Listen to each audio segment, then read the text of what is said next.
Orcs Must Die 3 had a lot to live up to. Coming after the complete failure of Orcs Must Die Unchained, fans were both excited and cautious.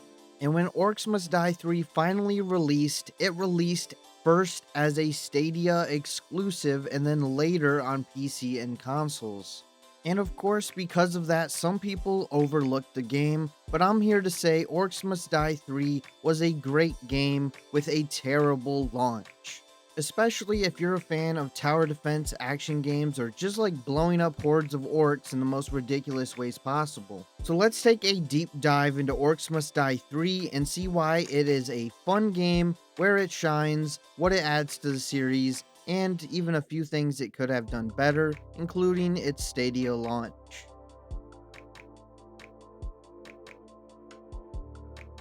The biggest, boldest addition into Orcs Must Die 3 is the new war scenarios. These levels crank up everything, hundreds of enemies on screen, massive maps, and even bigger stakes. It's like they took the core gameplay and scaled it into something closer to a giant battlefield or a war zone rather than a corridor. In fact, I quite liked the level design in this game.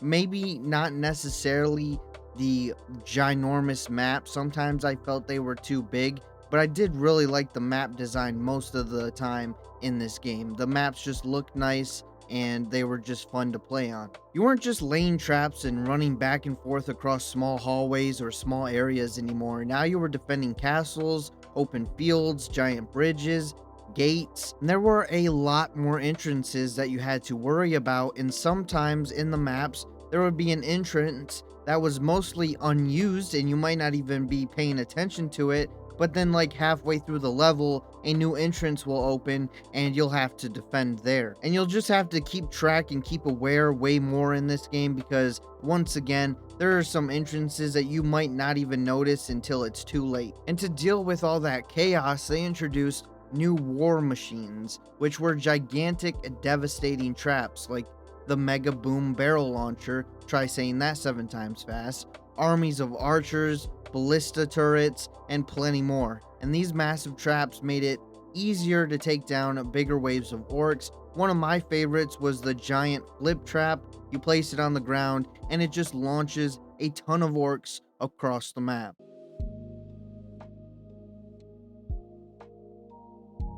At its heart, Orcs Must Die 3 keeps the same addicting gameplay loop as the previous games. You plan and place your traps, you start the wave, you fight alongside your traps, and you laugh and have fun as orcs fly into lava pits or just get completely destroyed. And that core gameplay loop is still just as satisfying as it has always been, if not more so, thanks to some of the subtle improvements like trap placement is smoother and the combat is more responsive and crunchy.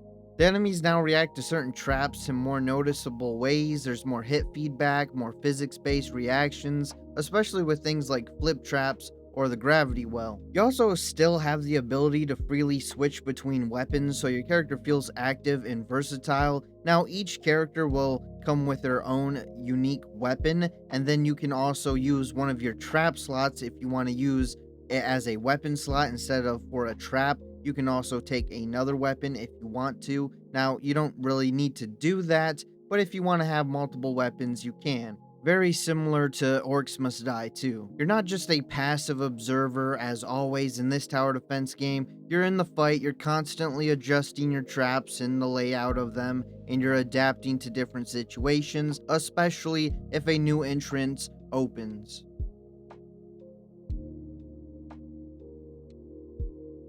One of the best things about Orcs Must Die 3 is how it handles trap customization. You can take almost every trap and then upgrade it with skulls just like you can in Orcs Must Die 2, but now you have the option to also equip unique modifiers, which is also like Orcs Must Die 2, but now there's way more options and you can change how the trap behaves in more ways, like fire damage, extra coin generation, status effects like stun or slow. There's plenty of options. There's also a ton of different weapons that you can use. You got weapons like the iconic crossbow, you got warhammers, amulets, you got a flamethrower even, a blunderbuss, and plenty more. I mean, you got options. There's tons of different things to fit your playstyle that you might want to use. And the loadout system rewards experimentation and lets you tailor to your playstyle. And the trap variety is excellent. There's plenty of traps to also fit your playstyle. You got classics like the tar traps,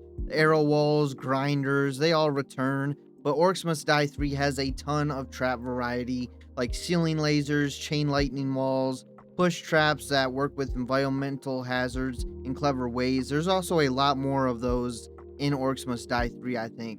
The environmental hazards, like there's grinders and pits and the edge of maps, and there's just so many ways to just take care of orcs with your traps. It's fun. And I think this is where Orcs Must Die games always shine, is with just the traps. It's also where the game massively rewards replayability. The more you play, the more traps that you get to experiment with and the more upgrades that you get.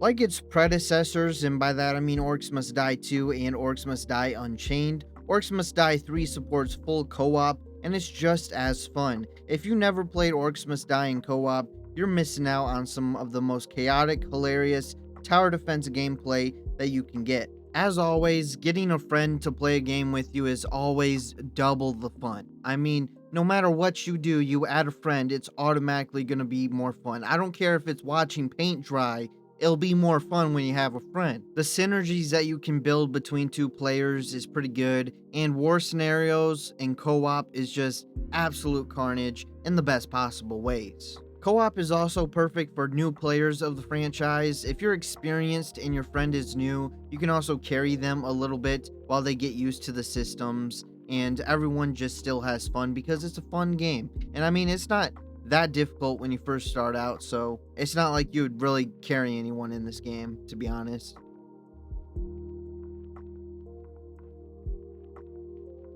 Enemy design has also gotten a glow up. While some of the enemy types return, Orcs Must Die introduces a ton of new ones. You got trolls, firelings, flyers, frost ogres, well, lots of different ogres. You got cyclopses, you got like mages. I mean, there's a ton of different enemy types in this game. Each wave feels different, not just in size or pathing, but in what kinds of threats that you are facing, which forces you to adapt and build smarter defenses. Bosses are still kind of underwhelming. I mean, some of them can be slightly difficult, but honestly, they're just kind of like big versions of normal enemies, and compared to the game's main chaos and content, it's just a bit underwhelming. But the challenge increase across different acts and the enemy variety keeps things interesting. Also, that's another thing, this game has a lot more base content. Like, there is a ton of different acts to play through.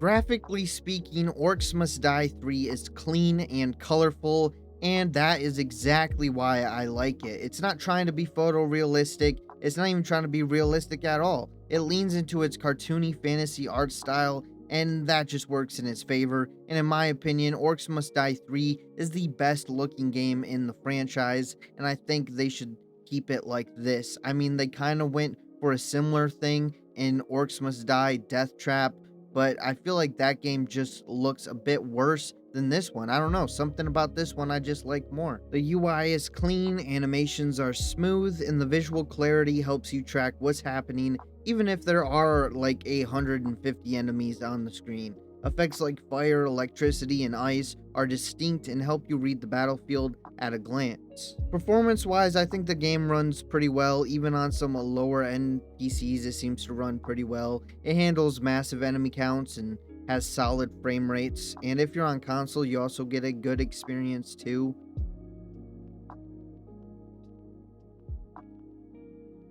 Now let's be real here, no game is perfect. War machines are great in theory, but they can sometimes feel underwhelming, slightly useless, or just clunky to use. The Stadia exclusivity hurt it very early on, limiting the hype, community, and player base at launch. And some players felt the game leaned too much into the large-scale battles at the cost of the tight strategic corridors that made Orcs Must Die 2 so iconic. But most of the issues with this game don't really ruin the experience, they're just small rough edges on a solid, highly playable game.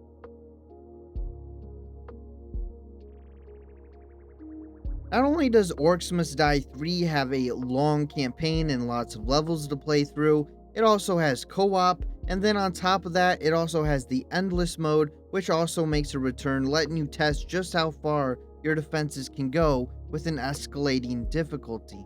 It also has a new scramble mode, which is a great addition. It's like a roguelite twist where each level gives the player and the enemies modifiers. Maybe enemies move faster, but your traps do more fire damage. Maybe every coin you pick up has a chance to heal you. These modifiers create unpredictable challenges and make replaying older maps feel fresh. These modes also give you more of a reason to grind for skulls, unlock everything, and experiment.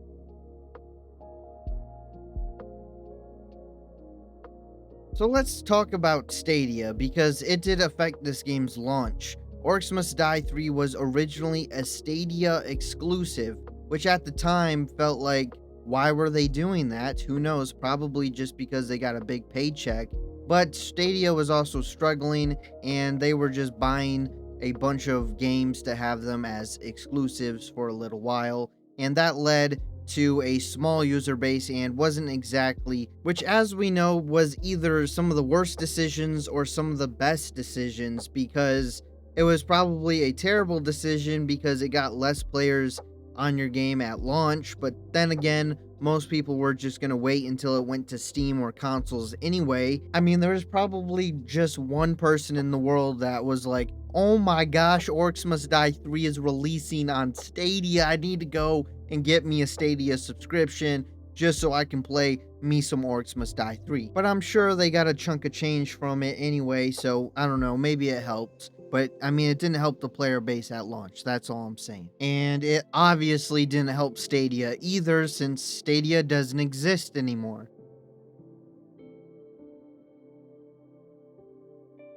So is Orcs Must Die a perfect game? Absolutely not. No game is. But is it a great evolution of the series?